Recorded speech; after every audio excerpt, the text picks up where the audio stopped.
Good morning. Good morning. Glad to have everyone here today. This is, I think, the fourth in our series of lessons that we started on the deacons. You'll excuse me if I'm a little nervous. This is actually my first time teaching an adult Bible class. I was telling my wife this morning I've taught the teenagers for years. A lot of people are intimidated by teaching the teenagers, but this is a lot more intimidating to me, where I know that I'm definitely not the most knowledgeable person in the room. So hopefully you'll bear with me. I will hopefully be asking questions. I want to get interaction, participation, hopefully. And hopefully we can all benefit from this study. As we were going through and picking out which lessons we wanted to do, I picked out that I wanted to teach this lesson based strictly on the name. I hadn't even looked through the lesson information on the lesson in the book, but just strictly on the name. I'm not going to tell you the name yet, but as we get in this, hopefully you'll see why I think this is such an important lesson for not just deacons, but all of us. It's what I really like about this study that we're doing, is it's designed for deacons, but it's really applicable to everyone. We're all servants in the Lord's kingdom. So I want to start out simply by asking, what is a good leader? What are some things, what are some characteristics, qualities of a good leader? Someone who can make commands, give commands, and be responsible for the outcome. Okay, give commands and be responsible for the outcome. All right. I think one characteristic of a good leader is somebody that listens to feedback. Listen to feedback. Okay. Someone that leads by example. Leads by example. All right. Good communicator. Good communicator. All right. Anything else? I think having confidence enough in themselves to be able to delegate to others. Okay. Being able to delegate, having that confidence to be able to delegate, confidence in themselves, confidence in others, being able to, I think, enable people to do the work that they need to do is a sign of a good leader. So I think those are all good. I think those are common things that we think about in this day and age as far as leaders. There's lots of other things that we can name. But I want to look at what I think, and it's kind of the passage that we'll spend the most time in, one of the greatest examples of leadership that we have in Scripture, and it's not what a lot of people would think of when we think of leadership. So let's turn to John chapter 13. And right away, I'm sure most of you know where we're heading with this.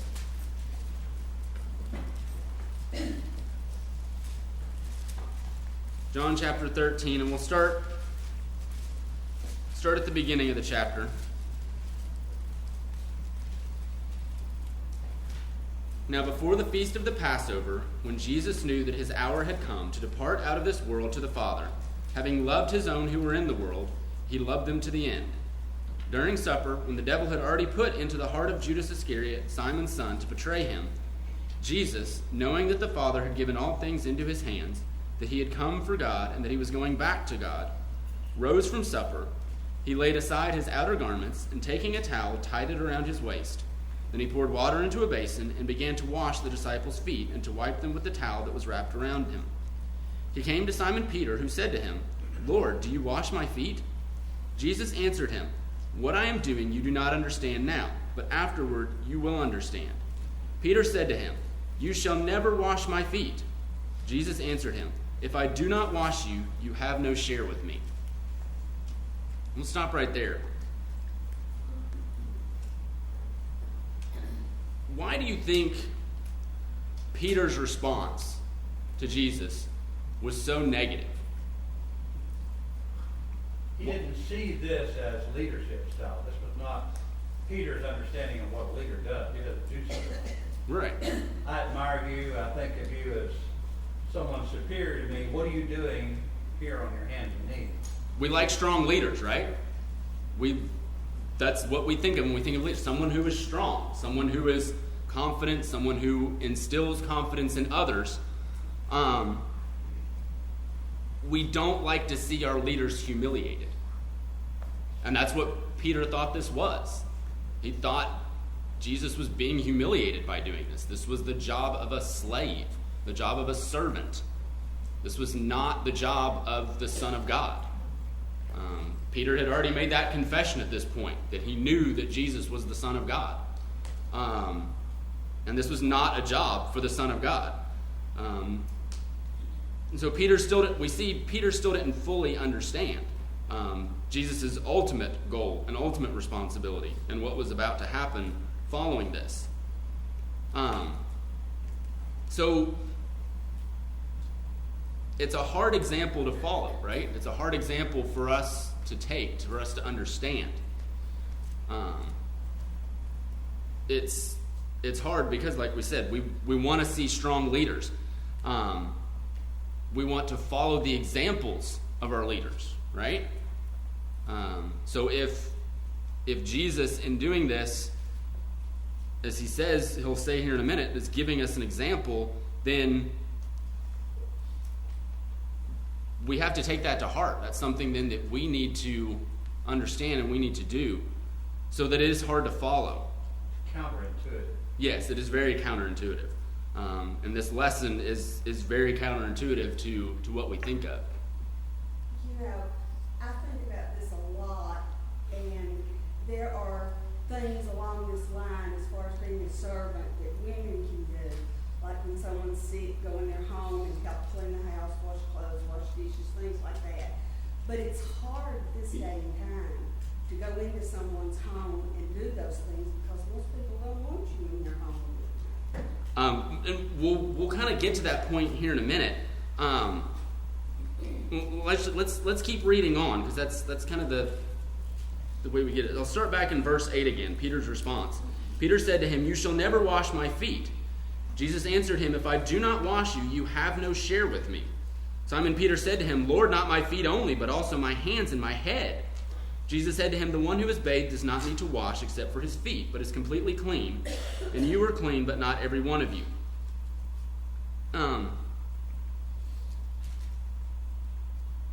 So first off, before we get to Fran's point, this is something that a lot of people discuss with this chapter, or this passage here.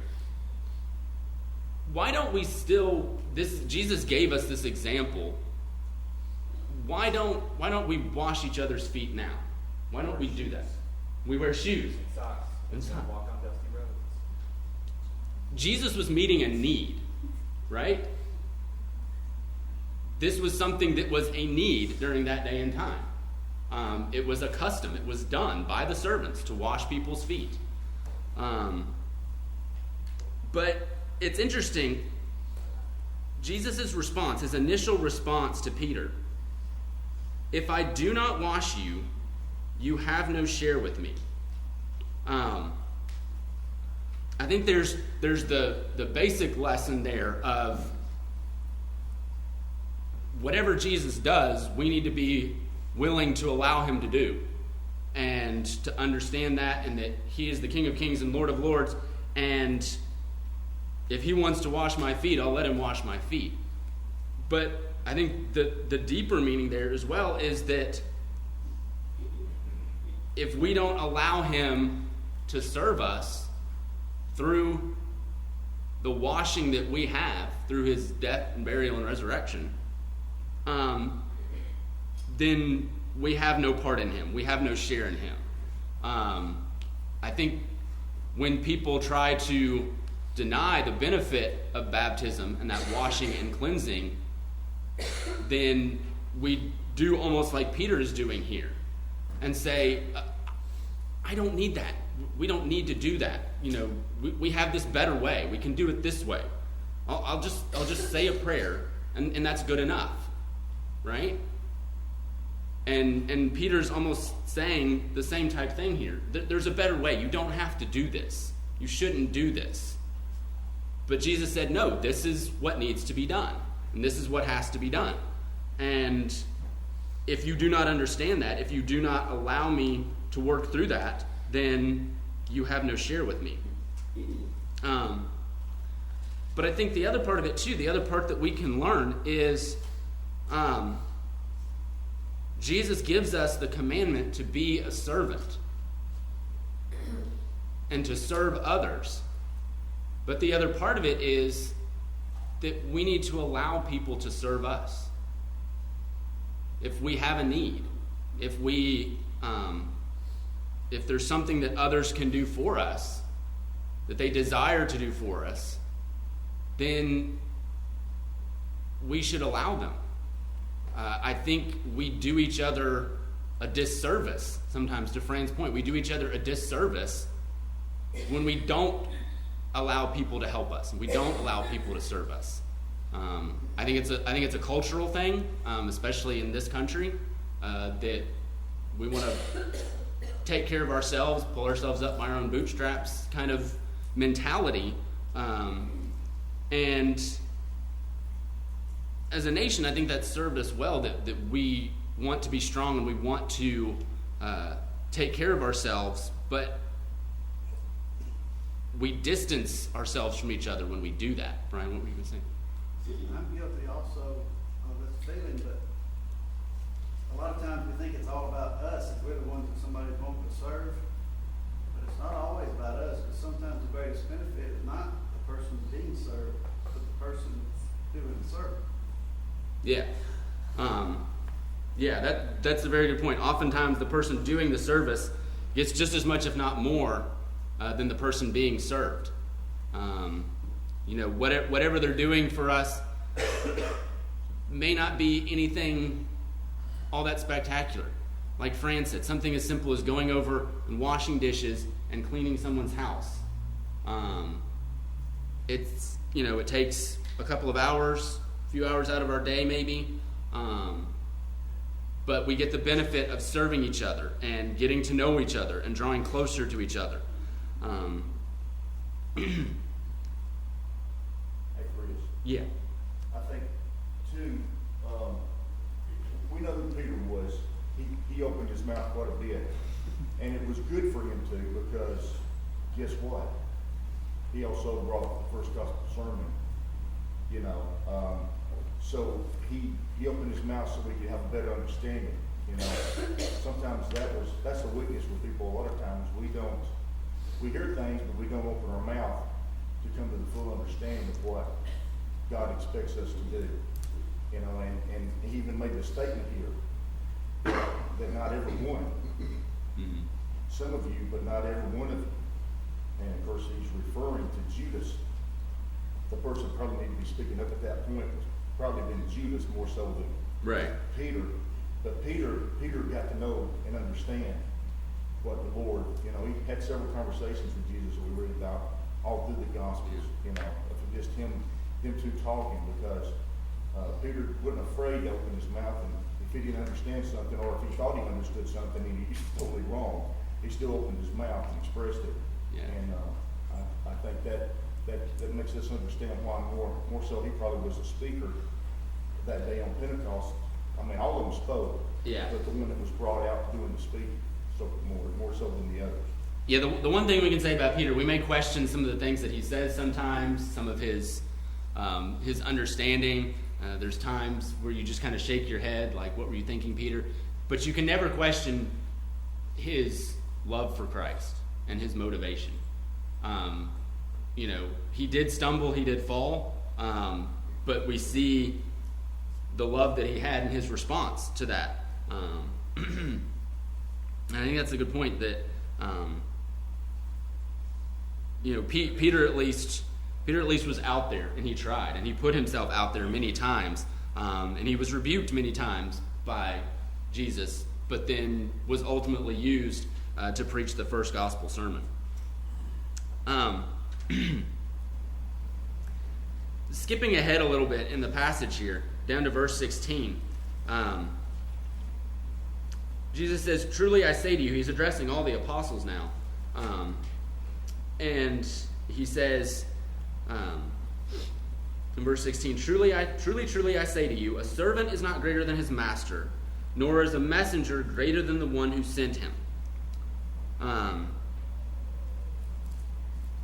how many times when we are thinking about ways we can serve, things that we can do, maybe not out loud, but we think to ourselves, that's beneath me. Or I can do something more important than that, maybe is the way we think.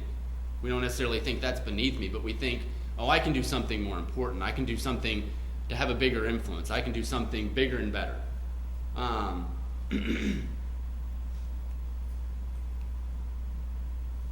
Jesus here is giving us the example of doing one of the dirtiest, basest, most thankless tasks you could ever think of. Washing someone's filthy, nasty feet that have been walking in dirt and mud and whatever else may be out there. No socks, no shoes, maybe some sandals.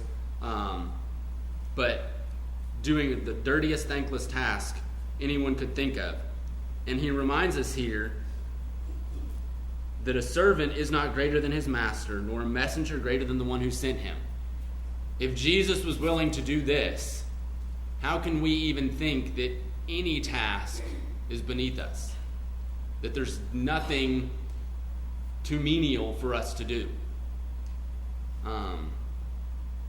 Now, we do have distribution of responsibilities.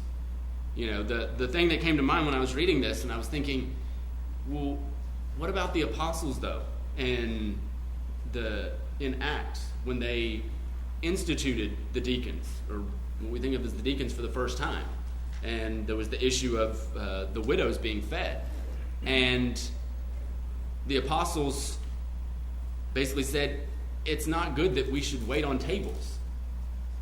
But the point was, they were saying, we don't need to do that and neglect the responsibility that we have, that they had been given. That they had been given directly from the Son of God. They weren't saying that they were too good to do that they couldn't do that. And maybe, we don't know, but maybe up to that point they had been helping to some extent with that. And they realized, you know what, we need some help with this. We need some distribution of the responsibilities to make sure these things get done. So everybody has different tasks, everybody has different responsibilities, but we need to be willing to do anything and everything we can, and not look down on others that might be doing something that we think is less of a job than what we're doing, or think more highly of ourselves because of what we may be doing as opposed to someone else. I think, too, this is where our talents come in. If we're not using the talents God's given us, we're going to be responsible one day for that. Yeah. And even if you think back to the parable of the talents, it says in that parable that he gave one servant 5, one servant 2, and another servant 1, according to their abilities. We're all given different abilities. And that's just the fact of the matter. And so some people may be better at doing other things, one thing above another. So we have to keep all those things in mind when we're doing those things. But I think one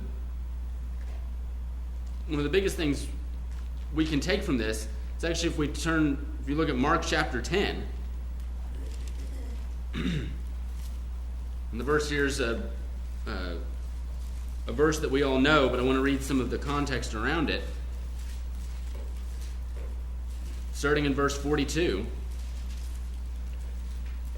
And even more of the context here, this is the instance where James and John, the sons of Zebedee, came to him and asked that they be able to sit on his right and left in the kingdom. And he basically tells them, to sit at my right and my left hand is not mine to grant. And of course the other 10 were upset when they heard this, that they had tried to do this. So Jesus brings them all together in verse 42, and he says, and Jesus called them to him and said to them, you know that those who are considered rulers of the Gentiles lord it over them, and their great ones exercise authority over them. But it shall not be so among you. But whoever would be great among you must be your servant. and whoever would be first among you must be slave of all. For even the Son of Man came not to be served, but to serve, and to give his life as a ransom for many. If we want to be considered great in the kingdom, we have to humble ourselves. We have to be willing to do whatever the Father wants of us, whatever we can do in service to the kingdom. Even the Son of Man came not to be served, but to serve, and to give his life a ransom for many. He gave the ultimate sacrifice. So, why do we, and we've kind of talked about this through some of the lessons that we've had, and had some of the same answers, but why do we, as individuals or as a congregation as a whole, get distracted or sidetracked from this mission of serving? Because a lot of times we're self-serving. We're self-serving, right? You want to be on the right or the left. We want to be on the right or the left. Yeah, we want that position. Everybody's jockeying for that position. Everybody wants to be seen. Everybody wants to be heard. Everybody wants to be seen as the person who's doing all these great things. Or, in general, we're just selfish. We're self-serving. Whether it's our motives for the things that we do are selfish, or we don't want to do things because we're selfish and have other things that we want to do. We want to do this, we want to do that, and this is interfering with what I want to do. I think that's what it gets down to ultimately, is selfishness. We are a selfish people, if you will. We want what's best for us. Oh. Well, you know, sometimes you want to say, well, that's my privacy, you know. You're gonna be in my privacy. Yeah, we don't like to be told what to do. We don't like to be told that we should do this or we should do that or whatever it may be. I want to look now at Luke chapter 17. And honestly, this passage is, I think, a passage that I've only read maybe a handful of times and never really considered it as much as I considered it when I was studying for this.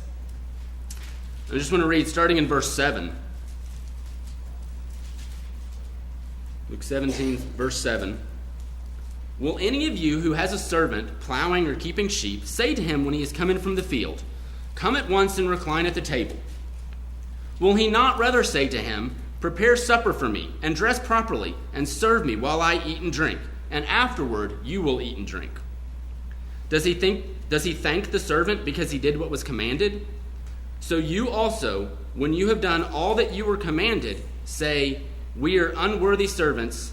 We have only done what was our duty."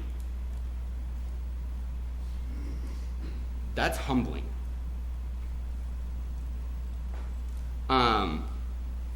That's tough. You know, Jesus is using this example of a master and a servant. And the servant's been out in the field all day. And he comes in the evening, and the master doesn't say, "Come, recline, eat." He says, "Okay, it's time to fix dinner. Fix dinner and serve me, and then you can eat." And then after all of that, he doesn't receive thanks. The servant doesn't receive thanks. He doesn't receive praise. He has done his duty.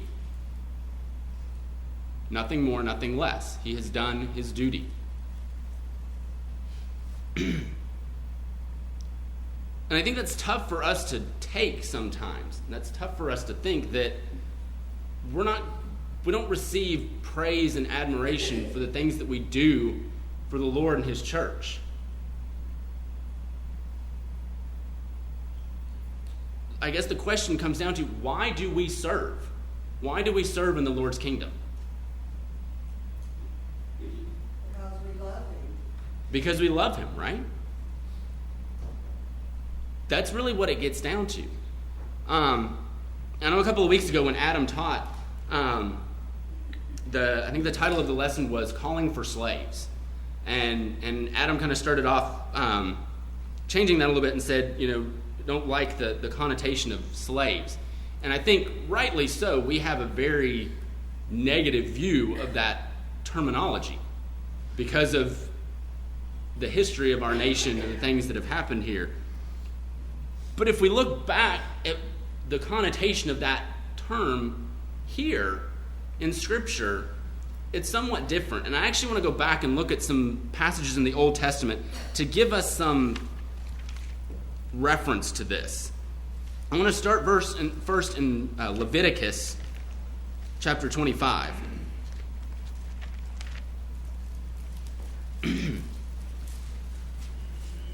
Leviticus 25, verses 39 and 40. If your brother becomes poor beside you and sells himself to you, you shall not make him serve as a slave. He shall be with you as a hired servant, and as a sojourner he shall serve with you until the year of Jubilee. There was this connotation of, I can choose to bind myself to someone as a servant in exchange for payment, for release of debt, for whatever it might be. It was more of a financial agreement. It wasn't, at least in this connotation, it did happen back then, but in this connotation, it wasn't something someone was being coerced into this, into forced servitude that we so commonly think of. But then I want to go on to Deuteronomy. And this is the one that I think has so much meaning. It mentioned here in the passages we just read in Leviticus that they would serve until the year of Jubilee. And so Deuteronomy chapter 15 kind of picks up with that idea.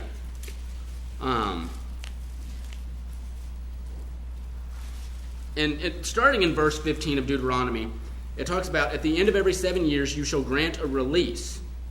And in this manner of the release, every creditor shall release what is lent to his neighbor. He shall not exact it on his neighbor, his brother, because the Lord's release has been proclaimed. This was done every 7 years. It was a cleansing, a wiping of the slate. And so if we go on down to verse 12, if your brother, a Hebrew man or Hebrew woman, is sold to you, and some versions may see it can be translated, sells himself to you, as we just read about back in Leviticus, this idea of your brother has sold himself to you, is sold to you, he shall serve you 6 years. And in the 7th year you shall let him go free from you. You shall not let him go empty-handed. You shall furnish him liberally out of your flock, out of your threshing floor, out of your winepress. As the Lord your God has blessed you, you shall give to him. You shall remember that you were a slave in the land of Egypt, and the Lord your God redeemed you. Therefore I command you this day. So they were to be released. This was not a permanent situation. This was not, I own you for the rest of your life. This was a temporary agreement. But then we read on. And the next passage is what inspires one of my favorite songs that we sing at camp. And I always try to emphasize this to some of the kids at camp that we sing this, because I don't think they understand the background of it. And the name of the song is Pierce My Ear, if you're familiar with that song. And this is where it comes from. Verse 16, but if he says to you, I will not go out from you, because he loves you and your household, since he is well off with you, then you shall take an awl and put it through his ear into the door, and he shall be your slave forever. But notice who gets to make the choice. It's not the master, it's the slave. It's the servant. It is the servant's choice to stay with his master. And that is the situation we find ourselves in as servants of Christ. No one has forced us to do this. No one has conscripted us into this army of the Lord. we are volunteers. We're not forced to follow him. We're not forced to be teachers or deacons or elders or servants. We're all volunteers, right? And going back to the question of why do we serve? Why do we choose to serve? It's because we love the master. Just like it says back here in Deuteronomy, the servant chooses to stay because he loves the master. And we love our master. We love God and Jesus for what they have done for us, for the love that they have shown us. Going back to Luke 17, that we just read, and this idea that we are doing our duty. We choose to have this duty put on us. And it's interesting, I also never looked really at the context of here in Luke 17, verses 7 through 10. If you look before this, starting in the chapter, Jesus talks to his disciples about temptations that will come, and forgiveness. If your brother sins, rebuke him, and if he repents, forgive him. And if he sins against you 7 times in a day, turns to you 7 times saying, repent, you must forgive him. So he's talking about this hard idea of avoiding sin and forgiving each other when we do sin. And then in verse 5, the apostles say to the Lord, increase our faith. Almost as a response to this idea of forgiveness. In other books, in the other Gospels, the apostles question, how is this possible? How can we forgive like this? Peter questions,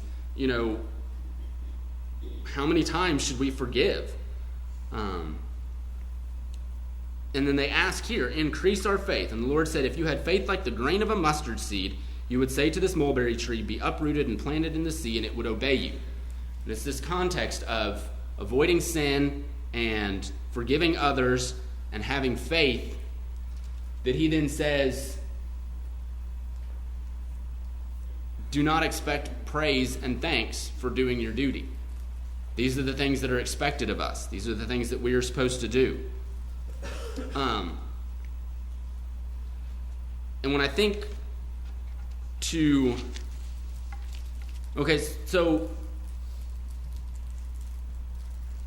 if we don't expect praise and recognition and admiration for the things that we do, what is our reward? Eternal life, right? Our reward is not in this world. Now I think, as we've talked about, in serving others, service itself can be its own reward. Isn't that part of the equation? Yeah, that service itself is its own reward. Isn't it also a reward to know that in doing these things, we're becoming like our master more and more? That's a very good point. I think that's the point I was trying to get to. And as I was studying for this, I was having trouble kind of wrapping this up and pulling this back in. But I think that's the point. That as we serve, we become more like Jesus. We become more like his example. We draw closer to the example that he has given us. And we serve because we love him. That's where the word Christian comes from, Christ-like. Christ-like, yeah. A lot of people can say they're Christians, but they can say it, but being one, that's the challenge that we all have. Being a Christian, not just saying that we are Christians, but being one. Yeah. You think about the question you led off with this morning. What is a leader? What characteristics do you look for in a leader? when you think about where you began in John 13, the Son of God, well, God, showed us leadership inasmuch as he became one of us.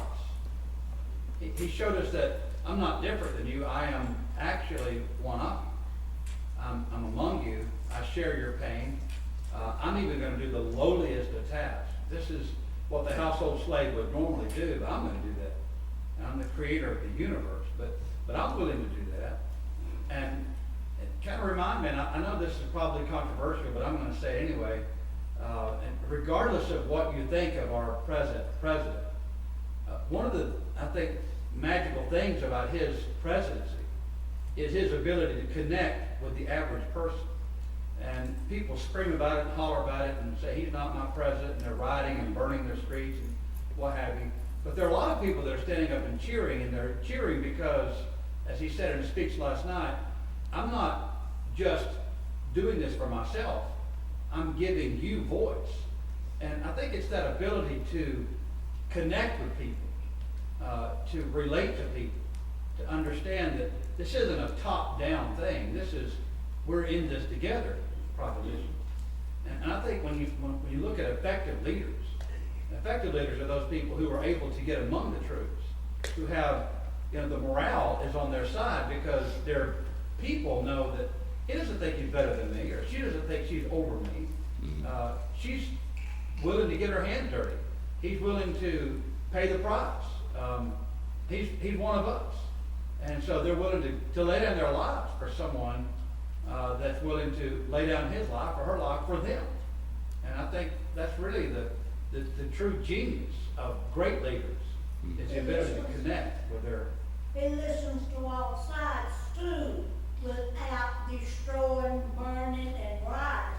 Yeah, that's true. Acting like little overgrown babies. That's true. So I think too, what I want to get to as well is what is the ultimate point of our service? We listen to others. What's that? We share with others without being combative. That we're trying to reach out to others. We're trying to increase the borders of the kingdom, right? Yes.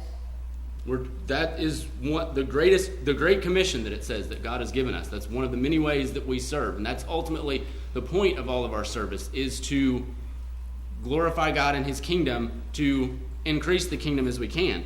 And getting back to Patrick's point here too, we hear the phrase a lot, people don't care how much you know until they know how much you care. If we're not willing to inspire people and get down in there with them and get to know them and help them with their struggles and their needs, then it's going to be very difficult to get people to listen to the message that we're trying to get across through the example that we're showing of our service. Brother teacher, that is so true. Like I was telling someone just recently, I said, I can write a book right now. Since I've been sick and I've been down, I can write a book. As an old retired nurse, I can write a book. Because I see the other side now. I didn't see it when I was doing it, but I did it from my heart. And I just said, Lord, I do it because I want somebody to be nice and good to me. Do what they want to do for me. I do for them what I want somebody to do for me. As a Christian, I feel that way. I want to see somebody get better. I do to them what I want somebody to do to me. If I'm able, just to say something, just say a good word for them, just say a good prayer, or say good morning. And like I told my brother this morning, we made it, Lord, we made it. You woke us up this morning, started us on our way. We made it through the night, and after I would like to tell that person I'm doing something for. We made it. I'm able to here for you for whatever I can do. You tell me what you need. Now people tell you what they need. Yeah. You won't say, but I'll tell you what I need. If you can help me, I'll appreciate it in any form, And I think see you coming back, to help you restore you back. So there's many ways. we talked about we serve because we love the master. And we've talked about through some of these lessons the struggles that we have with serving and why people stop serving, why we lose servants, why people get discouraged. And they talk about being criticized or not receiving recognition or trying to do whatever they can and nothing gets done. I think if we consider that we're serving to serve God, we're not serving to serve others, that if we truly have that attitude, then those other things should hopefully fall away. That I'm not worried about receiving praise from other people. I'm not worried about getting criticized by other people. I'm doing what I can do to serve the Lord, and I'm doing it for Him and for His glory. And the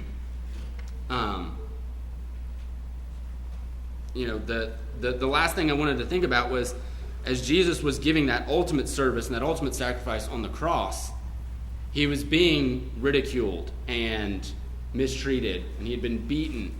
And the only time He really called out was when He was finally separated from the Father. My God, why have you forsaken me? None of those other things mattered. The ridicule, the shame, the beatings, He endured all of those. But when He was separated from the Master, that's when He really suffered. He truly suffered. So I think we have to keep our eyes on the Master, keep our eyes on, this is why we're serving. He is the one that we're serving. We may be serving other people as we do this, but ultimately we're serving Him, and that's our ultimate goal. Excellent. Thank you.